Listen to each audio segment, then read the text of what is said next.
Bonsoir Émilie Rousseau. Quelles sont les grandes nouveautés de cette année scolaire 2023-2024 en Principauté ?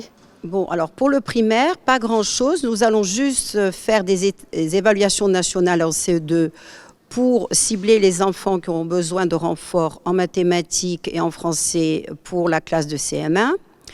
Et puis, la bonne nouvelle, c'est que nous allons, dans toutes les classes de CE1 en Principauté, ne plus donner de notes aux élèves. Nous allons faire des évaluations par compétences. On a fait une expérimentation cette année sur 14 classes et on a vu que finalement, les enfants étaient beaucoup plus détendus, moins stressés et qui se sentaient beaucoup plus valorisés. Et au moins, on a évité que les enfants soient trop sous pression. Ils auront le temps d'être sous pression quand ils seront plus grands. Oui, lors de cette conférence de presse, vous avez mis l'accent sur le bien-être à l'école en mentionnant la lutte contre le harcèlement scolaire. Comment cela va se traduire dans les établissements ? Déjà, nous avons décidé de consacrer, après les vacances de la Toussaint au mois de novembre, la lutte contre le harcèlement pendant 1 mois. Nous serons aidés des rencontres philosophiques présidées par Madame Charlotte Casiraghi-Rassam. Nous allons faire venir des psychologues, des psychiatres, des pédopsychiatres, des psychanalystes, vraiment des assistantes sociales qui vont recueillir la parole de l'adolescent en souffrance.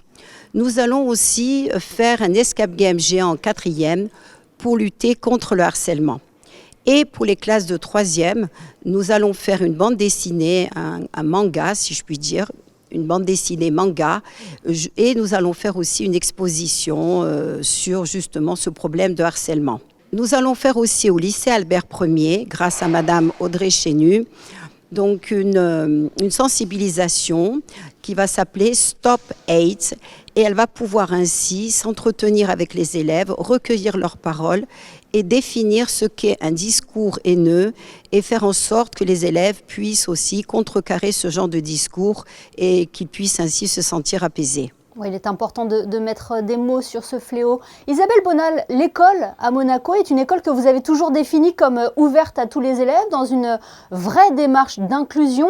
Comment définir l'inclusion à l'école en Principauté ?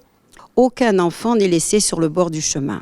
Donc les enfants qui ont des troubles, par exemple, cognitifs ou des troubles qui relèvent du champ du handicap ou des enfants qui ont, par exemple, une phobie scolaire sont tous pris en charge. Donc soit d'une manière individuelle, soit par petits groupes. Donc si vous voulez, tous ces enfants-là ne sont pas des laissés pour compte et on essaye d'extraire chez eux la substantifique moelle qui va faire qu'ils vont trouver eux aussi leur chemin. Accompagner aussi les élèves dans leurs orientations, c'est une phase parfois délicate dans la scolarité d'un enfant car il s'agit d'un parcours sur le moyen terme mené à l'adolescence. C'est une période où les choix de carrière ne sont pas encore clairement définis. Comment allez-vous les aider à construire ce parcours d'orientation ? Déjà, nous avons prévu d'organiser une bourse au stage avec les collégiens, c'est-à-dire que nous allons faire venir des professionnels au collège Charles III. Nous allons faire des tables rondes avec les professionnels et les élèves afin qu'ils apprennent, qu'ils choisissent mieux leur stage et qu'ils ne choisissent pas des stages par défaut. Autre chose, 0 cliché pour les métiers. En effet, souvent, on a toujours attribué aux hommes certains métiers et d'autres métiers moins nobles aux femmes.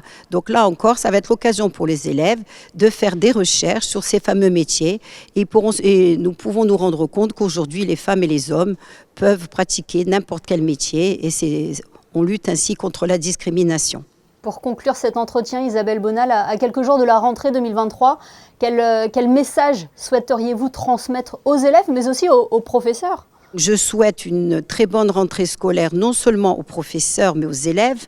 Ils peuvent être rassurés, tout a été mis en place. Je souhaite la bienvenue aux nouveaux professeurs, aux nouveaux élèves, et je reste très optimiste pour le déroulement de cette rentrée. Une rentrée qui aura donc lieu le 11 septembre, lundi prochain, en Principauté. Merci infiniment d'avoir été notre invité ce soir sur Monaco Info.